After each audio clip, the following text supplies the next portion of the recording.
오늘의 주제는 진실한 증인과 속이는 증인, 주를 두려한 결과. 그래서 196페이지 교재 196페이지를 보겠습니다. 잠언 14장 22절을 다시 보시면은 악을 꾀하는 자는 잘못 가는 것이 아니냐. 그러나 선을 계획하는 자들에게는 자비와 진리가 있으리라. 이렇게 선언하고 있는데 이 잠언은 대꾸를 이루지 않는다. 그래서 이 전반절은 악을 계획하는 것이 잘못되었다는 것을 말하고 있고 후반절에서는 선을 계획하는 결과를 말하고 있어요. 그래서 선을 계획하는 자들에게는 자비와 진리가 항상 따라다닌다 이것이죠. 꾀한다. 이 꾀한다는 단어는요. 어떤 사람이 악한 행위를 계획하는 것과 마찬가지로 선한 행위를 계획할 수 있다는 것을 보여주고 있어요.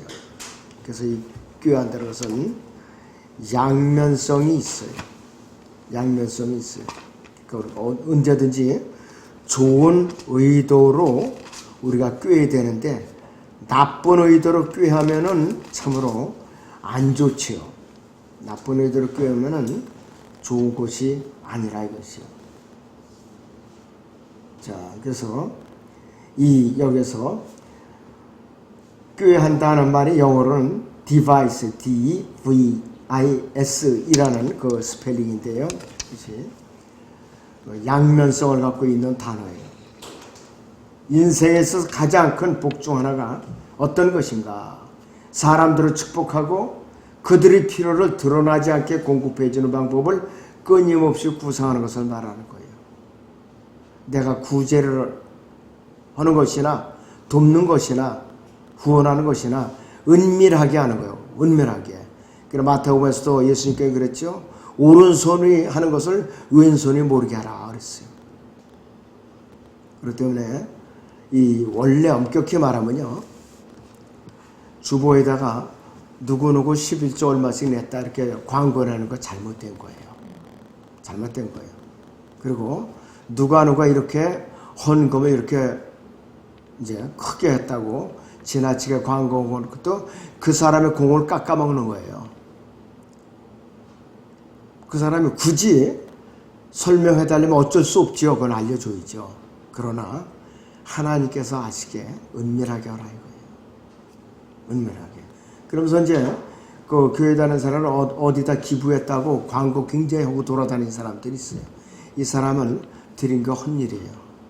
다 공이 날아가는 것이에요. 자, 그런데 사울은 다윗이 모르게 악한 일을 꾀했어요. 어떤 악한 일을 꾀했는가? 이 사무엘상 18장 17절을 보죠. 사울이 다윗에게 말하기를 보라 내가 내 큰 딸 메랍을 내게 아내를 주리니 오직 너는 나를 위하여 용감해지라 그리고 주의 싸움들을 싸우라 하였으니 이는 사울이 말하기를 내 손을 그에게 대지 아니하고 필리스타인들의 손을 그에게 대게 하리라 함이라 했어요. 그러니까 필리스타인들이 군대에 포위돼 갖고 내 손을 대지 않아도 죽임을 당하도록 그렇게 악을 꾀한 거죠. 그러나 다윗은 담대하게 승리하고 말았죠. 승리하고 말았어요. 그리고 다윗이 악기를 연주할 때 창을 던져갖고 죽이려고 그랬죠. 그런데 피했죠. 심지어는 자기 아들 요나단에게도 창을 던졌어요. 그런데 피했죠. 사울의 결말은 좋지 않았죠. 그런데 정반대로 다윗은 무비보셋이 모르게 그를 위해서 손을 꾀한다 그랬습니다. 사울과 그 세 아들이 다 죽었을 때에 그 요나단의 아들인 무비보셋을 데려다가 왕의 식탁에서 같이 먹게끔 그렇게 보살펴 줬어요. 저 원수의 그 손자를 그렇게 보살폈다 이거지. 저 같으면 그게 쉽게 안 될 것 같아요. 정말로 힘들 것 같아요. 자, 잠언 14장 23절을 봅니다. 모든 수고에는 유익이 있으나 입술이 많은 빈곤에 이를 뿐이니라 그랬습니다. 아주 위대한 잠언인데요. 기만과 파괴와 속임수를 위해서 노동을 많이 하는 것은 무익한보다 더 나쁘다 이거죠. 기만하기 위해서, 파괴시키기 위해서, 속임수를 쓰기 위해서 노동을 많이 하는 것은 무익함보다 더 나쁘다 이것이. 자, 올바른 형태의 말을 많이 하면은 다른 사람들의 삶을 부여하게 할 수가 있다고 그랬는데요. 잠언 10장 21절을 보겠습니다. 의로운 자의 입술은 많은 사람들을 먹이나 그랬어요.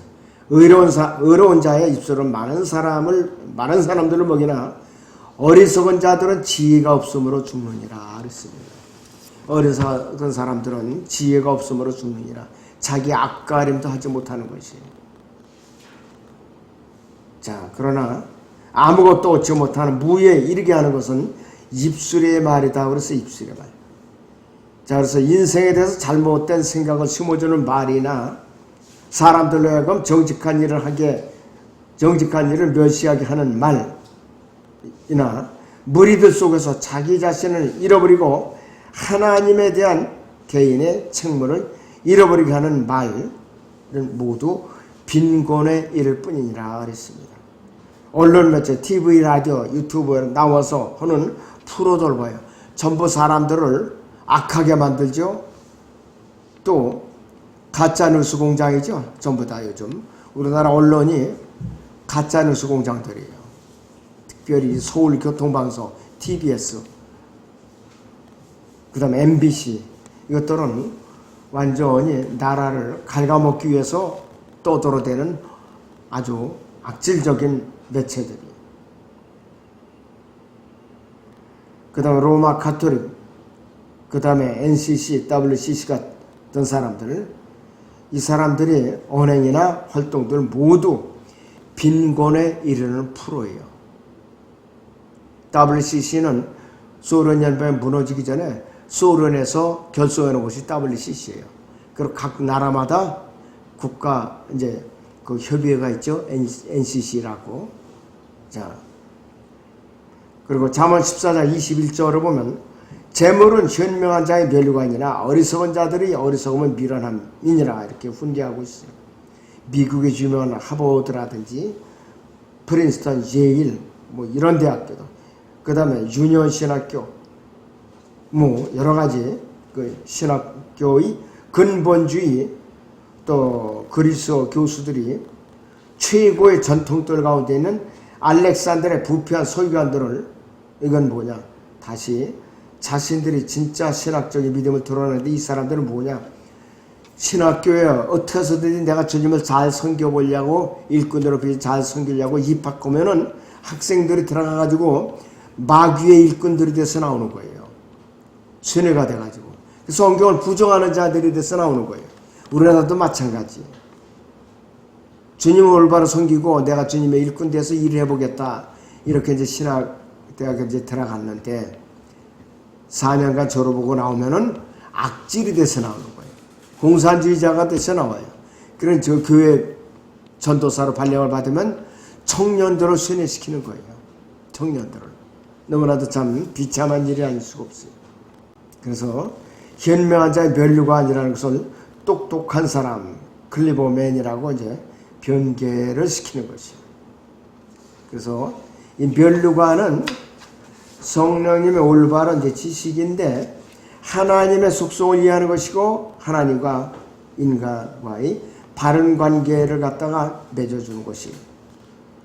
그래서 이 똑똑함이라는 클리버니스라는 이 똑똑함이라는 단어는 신구약 성경 어디에도 나와 있지를 않아요. 그래서 영어 킹제임스 성경에서 벗어나는 단어를 갖다 바꿔놓으면 그것은 마귀 성경이에요. 그 순간부터는 단어가 탄 단어 하나도 바꿔놓으면. 잠언 14장 18절은 이 당연한 결과인데 멸류관이라는 단어를 성구 새긴 사전을 찾아보면 어떤 의미가 있느냐, 하늘에 쌓아둔 보화, 또 그리스도의 심판석, 이렇게 나와 있어요. 멸류관이. 자, 우리는 그리스도의 심판석에 서면은 5가지 멸류관이 나오죠. 자기가 그 섬김의 종류에 따라서 상을 받는 거예요. 의의 멸류관을 받는 사람도 있고, 썩지 않은 멸류관을 받는 사람도 있고, 자랑의 멸류관을 받는 사람도 있고, 생명의 멸관을 받은 사람도 있을 것이에요. 그러나 우리는 최소한 복음을 열심히 전했으면 자랑의 멸관을 받을 수가 있죠. 그 다음에 우리가 믿음의 선한 싸움을 끝까지 잘 싸웠으면 썩지 않은 멸관을 받을 수가 있고, 주님의 재림을 한시라도 잊지 않고 간절히 기다렸다면 의의 멸관을 받을 수가 있어요. 최소한 세 가지는 우리가 받을 수가 있다 이거예요. 순수한 마음으로 섬겼다면 생명의 멸관까지 우리가 힘들더라도. 자, 잠언 14장 25절에 진실한 증인은 혼두를 구해주나 속이는 증인은 거짓말을 하느니라 했습니다. 진실한 증인은 어떻게 하느냐? 어떻게 해서든지 복음을 전해서 예수 그리스도를 속여서 영생을 얻게 해주는 그러한 일을 하는 사람이 진실한 증인들이에요. 진실한 증인이에요. 속이는 증인은 어떻게 하냐? 어떻게 해서든지 사람들을 속여갖고 자기도 지옥으로 가고 그 세뇌당하는 사람도 지옥을 가게 만드는 것이에요. 너무나 참 안타까운 일이죠. 자, 잠언 6장의 19절을 봅니다. 거짓을 말하는 거짓 증인과 형제간의 불화를 일으키는 자니라 그러는 데 있어요. 거짓을 말하는 거짓 증인, 어떤 자는 좋은 의도가 아니라 이거예요. 그리고 잠언 12장 17절을 봅니다. 진리를 말하는 자는 의를 나타내나 거짓 증인은 속이느니라 그랬습니다. 18절도 보죠. 칼로 찌르듯이 말하는 것도 있으나 현명한 자의 혀는 병을 고치느니라 그랬습니다. 19절에 진실한 입술은 영원히 설 것이라 거짓말하는 혀는 순간뿐이니라 그랬습니다. 참 혀가 뭔지 혀를 제어할 수 있는 사람 참 복이 있는 사람이에요. 너무나도 참 우리가 혀를 제어하는 것이 아주 힘든 일이에요.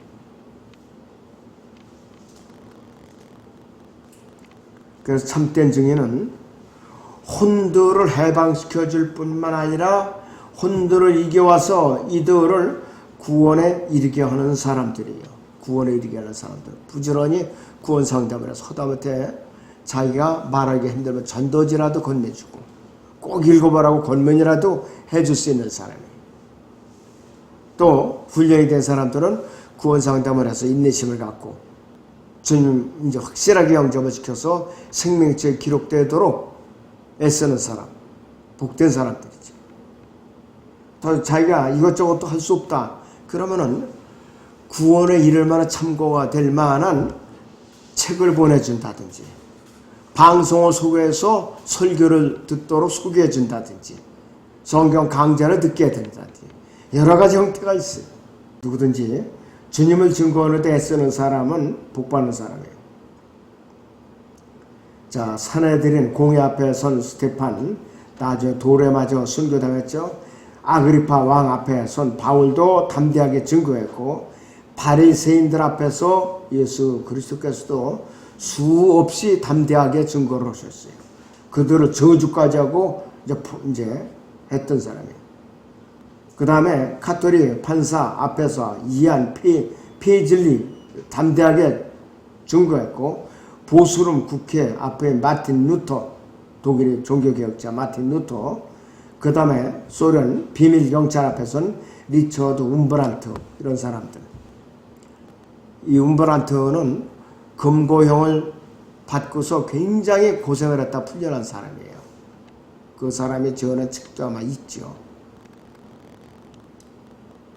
자, 잠언 14장 26절 상반절을 보면 주를 두려워하는 것에 대한 견고한 신뢰가 있다고 그랬어요. 주를 두려워하면 견고한 신뢰가 있다고 그랬어요. 그러니까 기본적으로 믿음이 없는 사람은 하나님을 두려워하지 않아요. 하나님을 두려워하지 않는 사람이에요. 그리고 주를 두려워하는 사람, 하나님을 두려워하지 않는 사람은 겸손하고 입단속을 잘하는 사람이고 행동에 이게 분별력 있게 행동을 하는 사람들이에요. 그 하반절을 보시면 26절 그의 자녀들에게는 피난처가 있으리라고 그랬습니다. 여기서 자녀들은 구약의 아들들과 딸들이에요. 그러니까는 신약의 그리스도인들이 아니라 이거예요. 구약 성도들. 또 산상설교, 산상수훈에 나오는 그 자녀들이 이 지상에 앞으로 왕국이 세워지면은 예수 그리스도를 메시아 왕으로 섬길 사람들을 갖다 말하는 것이에요. 그리고 사도행전 2장 보죠. 39절에서 40절. 이 약속은 너희와 너희 자녀에게 한 것이며 또한 먼 곳에 있는 모든 사람, 즉 주 우리 하나님께서 부르실 모든 사람에게 하신 것이라고 하더라. 또 여러 가지 다른 말로 증거하고 권고하여 말하기를 너희는 이 사악한 세대로부터 구원을 받으라고 하더라. 개별적으로 너희 혼이 구원을 받고 영이 거듭나려는 것이 아니라 이 사악한 세대, 즉 바리새인들과 서기관들과 종교인들이 들끓고 율법을 주장하고 사람들을 괴롭게 하는 이 사악한 세대로부터 구출함을 받으라는 뜻이에요. 여기서는 혼이 구원을 받고 영이 거듭나라는 그 의미가 아니라 이것이. 그러니까 시대적으로 교회 시대에 은혜의 복음을 듣고 거듭나는 그런 메시지가 완전히 다른 것이에요. 그러니까 이거 뭐냐? 왕국 복음과 관련이 있는 것이에요. 이것이. 자, 그래서 이때는 그 환란 기간에 이스라엘을 위해서는 피난처가 있는데 거기서 셀라페트라라고 그러죠. 요르단 남쪽에 산에 있는 것이에요. 그런데 하나님의 영적인 피난처로 삼을 수도 있지만은 이 말들은 뭐냐? 유대인 성도들이 환란 후 휴고, 환란 후 휴고를 말하는 것이기도 해요. 잠언 14장 26절 주를 두려워하는 것에는 견고한 신뢰가 있으니 그의 자녀들에게는 피난처가 있으리라 그랬어요. 여기서는 환란 후 휴고를 말하는데 이것은 우리가 아니에요. 유대인들을 말하는 것이에요. 잠언 14장 27절을 봅니다. 주를 두려워하는 것은 사망의 덫에서 벗어나게 하는 생명의 셈이니라 그랬습니다. 사람들은 셈이 어떻게 사람으로 하여금 덫에서 피할 수 있게 해주는지 잘 모르죠. 근데 이 셈은 사람은 내부에서 충족시키죠. 자, 어떤 사람에게 사망의 덫을 피할 만한 지혜와 능력이 있다면 그것은 그 사람에서 나오는 것인데 이 셈은 안에서 나오는 것이에요. 요한복음 4장의 14절 보죠. 내가 주는 물을 마시는 사람은 누구든지 영원히 목마르지 아니하리라. 그러나 내가 그에게 주는 물은 그 사람 안에서 영원한 생명으로 솟아오르는 샘물이 되리라고 하시니라 그랬습니다. 즉 안에 성령이 내주한다는 것을 말하는데요. 요한복음 7장에 봅니다. 37절 39절. 그 명절이 가장 큰 날이 마지막 날에 예수께서 서서 외쳐 말씀하시기를 누구든지 목마르거든 내게로 와서 마시라. 나를 믿는 자는 성경에 말씀한 것과 같이 그의 배에서 생수의 강들이 흐르리라고 하시니 이것은 주께서 자기를 믿는 사람들이 받게 될 성령을 말씀하신 것이라. 이는 예수께서 아직 영광을 받지 못하셨기 때문에 그들에게 아직 성령을 주지 아니하셨음이라 그랬습니다. 자, 그래서 요한복음 4장 14절의 그 의미는 내주하는 성령을 말하는 것이에요. 자, 그렇기 때문에 어떤 사람에게 사망의 덫을 피할 만한 지혜와 능력이 있다면은 그것은 그 사람 안에서 나오는 것이에요. 그래서 신약에서 이 셈은 안에서 나오는 것이요. 그 셈에 참여하는 모든 사람은 사망의 덫에서 구해주는 것이에요. 사망의 덫에서. 자, 잠언 14장 28절을 보시면은 백성이 많은 것은 왕의 영예이라 그랬죠. 백성이 적은 것은 통치자의 멸망이라 그랬습니다. 다윗 왕 때도 그렇고 솔로몬 왕 때도 그렇고 솔로몬은 이 열왕기상 보죠. 3장 8절을 봅니다. 주의 종은 주께서 택하신 주의 백성 가운데 있어요. 그들은 큰 백성이라 그 수가 많아서 셀 수도 없고 헤아려 볼 수도 없나이다 그랬습니다. 그만큼 백성이 너무나도 많았던 거예요. 그리고 솔로몬 왕국 때에는 유다와 이스라엘의 만화 바닷가에 있는 많은 모래 같았으니 먹고 마시고 즐거워하더라. 유다는 남한국을 말하고 열왕기상 4장 20절. 열왕기상 4장 20절입니다. 유다와 이스라엘의 만화 바닷가에 있는 많은 모래 같았으니 먹고 마시고 즐거워하더라 그랬습니다. 남한국 유다와 북한국 이스라엘 12지파를 말하는 것입니다. 그런데 지금은 세계 인구 중에 특별히 우리나라 같은 경우는 인구 감소의 출산율이 OECD 20개 국가 중에 꼴찌예요. 남북한 합쳐서 앞으로 2035년 이후에는 애기 울음소리가 들리지 않을 예정이다. 이렇게 벌써 전문가들이 말하고 있어요. 심각한 일이에요. 지금은 어려워도 아이를 둘 이상 낳아서 길러는 가정들이 애국자들이에요. 애국자가 따로 없어요. 참 심각한 문제예요. 부동산 정책을 잘못 쓰면은 월세 비싸죠. 전세가 비싸지죠. 부모는 비싸니까 젊은이들이 먹고 살기 힘든데 애를 왜 낳느냐고 그러면서 정부에다 대고 항의를 해요. 할 말이 없어요. 그래서 인구 절벽 그 시대가 돼버린 거예요. 정책 잘못 써가지고.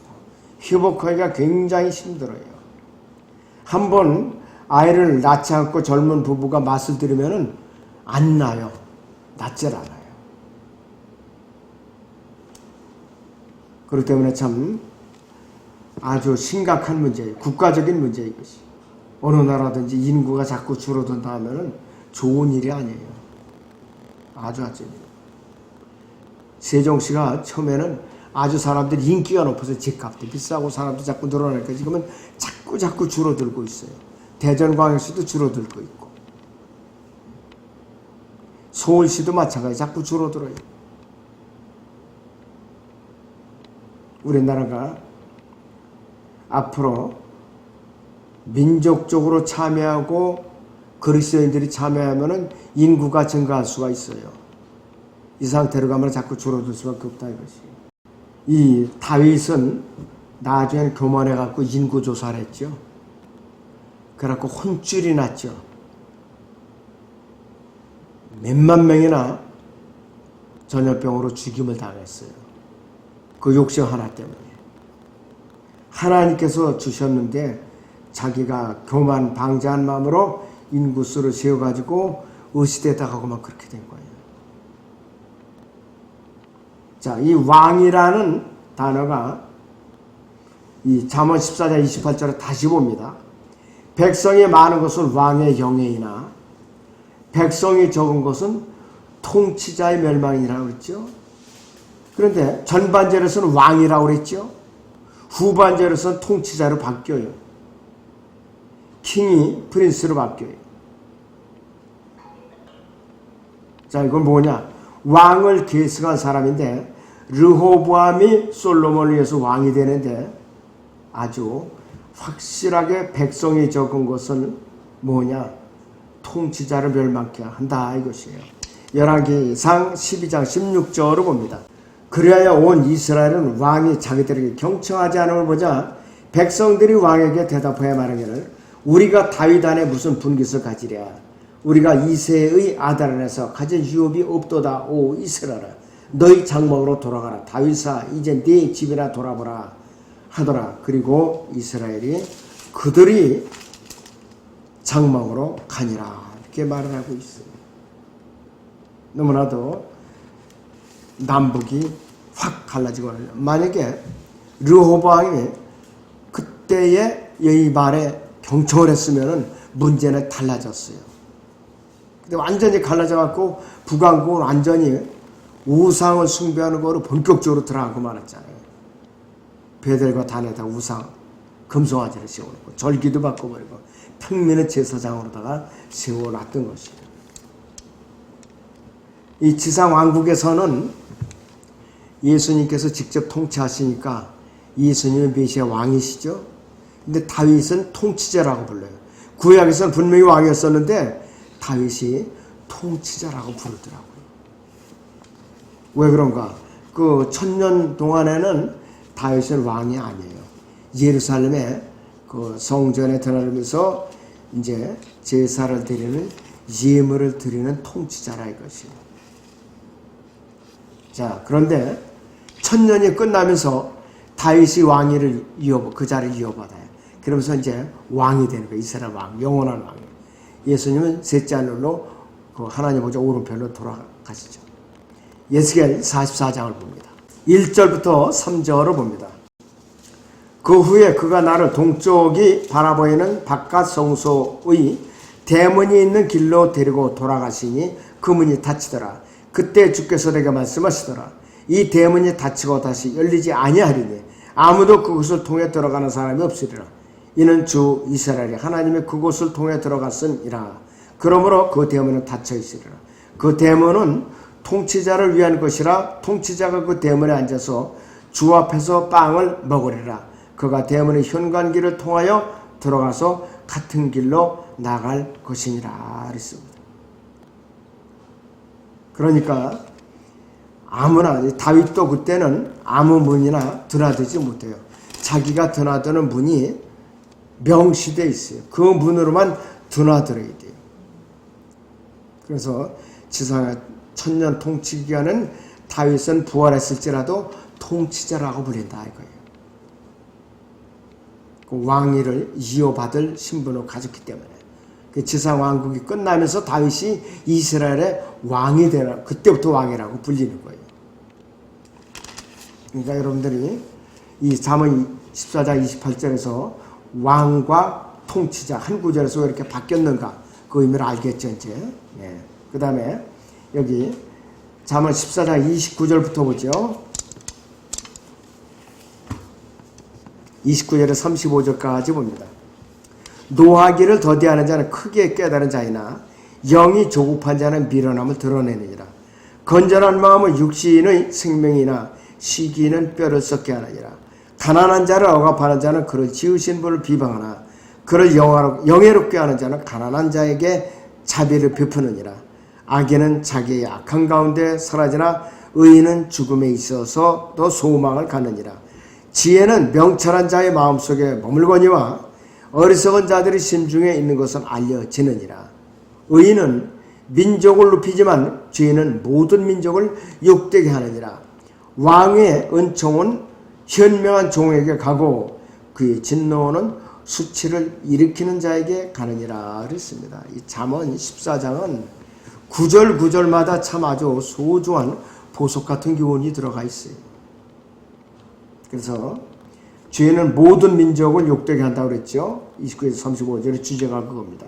교리적인 교훈은요, 큰 환란 때, 대환란 때 구원을 잃어버리는 이스라엘의 유대인들을 말하는 것이었어요. 자, 노하기를 더디하는 자는 크게 깨달을 자이나 그랬는데 여기서는 잠언 25장 18절을 잠깐 봅니다. 자기 이웃에 대하여 거짓 증거한 사람 큰 망치요 칼이며 예리한 화살이니라 그랬습니다. 참 엄청나죠? 너무나도 비참하다 이것이요. 사람이 화를 내는 것은 하나님의 의를 절대로 이룰 수가 없어요. 급히 망하는 것, 열이 오른 얼굴, 불그락푸르락 폭발할 것 같은 성격, 불끈 쥔 주먹은 성경적 원칙들과는 맞지 않는다 그랬어요. 또 29절에서 영이 조급한 자는 미련함을 드러내느니라 그랬습니다. 영이 조급한 자는 미련함을 드러내느니라 그랬죠. 시편 116편 11절을 봅니다. 내가 서둘러 말하기를 모든 사람은 거짓말쟁이라 하였도다 그랬어요. 신중하지 못하고 언제든지 말을 급하게 하고 서둘러 말하는 것. 자, 그 다음에 잠언 21장 5절을 봅니다. 부지런한 자의 계획은 풍부함에 이르나 조급한 자는 누구나 궁핍함에 이를 뿐이라 했어요. 잠언 29장 20절을 봅니다. 네가 성급히 말하는 자를 보느냐 그 사람보다는 어리석은 자에게 오히려 희망이 있느니라 하고 있습니다. 그냥 잠시도 쉬지 않고 성급하게 떠들어다니는 게 그렇게 좋은 습관은 아니에요. 얻을 것이 별로 없다 의 뜻이에요. 자, 그래서 세상적으로는 말이지만 잘 알려진 격언으로는 서두르면 망친다. 또 서둘러 가면 갈수록 더 뒤처진다. 항상 서둘러라. 항상 걱정하라. 속도를 내면 낼수록 더 느려진다. 기만과 속임수는 항상 서두른다. 급하게 얻은 것은 곧 잃어버린다. 시간이 걸리지 않는 일이라면 시간을 들일 가치가 없다. 뛰기 전에 살피라 그랬습니다. 자, 이 마라톤도 그래요. 처음에 속도를 내는 사람들은 나중에 꼴찌로 들어와요. 계주 같은 거 400m 이상 계주 같은 걸 때는 죽자 살자 그렇게 안 달리죠. 100m 달리기는 죽자 살자 달리지만은 그렇지 않다 이것이. 그래서 나중에 처음에 선두에 잘 가다가 마라톤 같은 거 나중에는 제일 꼴찌에서 그냥 헉헉대고 들어오거나 중간에 포기하는 사람이 많아요. 이제 진득하게 들어오는 사람이 승리하는 거예요. 우리도 믿음에 비하면은 믿음의 경주도 그런 거예요. 처음에는 딴 사람들의 모범에 어디 가나 그냥. 근데 나중에는 교회 어느 날 없는 거예요. 어디 떠나고 없어요. 믿음 생활도 안 하고. 이렇게 되지 말라 이 뜻이에요. 바로. 자, 잠언 14장 30절로 보죠. 건전한 마음은 육신의 생명이라 그랬습니다.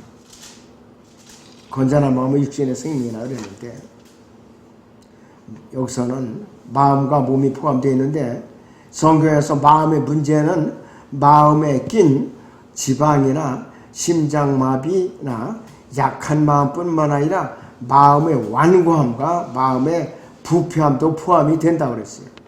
마음에 낀 지방이 뭔가? 자, 시편 119편 70절을 한번 보죠. 그들의 마음은 지방처럼 기름졌으나 나는 주의 복을 즐거워하나이다. 마음에 기름기가 끼면은 믿음이 둔해지고 말씀을 사모하면서 멀어지고 기도를 안 하게 돼요. 복음을 안 전하게 되고. 그러니까 마음에 기름이 잔뜩 끼지 않도록 우리는 부지런히 이 마음을 주님께로 향해야 돼요. 말씀과 기도로 깨어있어야 된다. 그래서 마음에 기름기가 낀 구절이 어디냐 하면은 시편 119편 70절하고 딱 나와야 돼요. 하여튼 별별 말씀이 다 있죠. 참 기가 막혀요. 그런 말씀도 다 있어요. 여기서 잠언 17장 22절을 보죠. 즐거운 마음은 약과 같이 좋으나 상한 영은 뼈를 마르게 하느니라 그랬습니다. 자, 오늘은 여기서 마칩니다.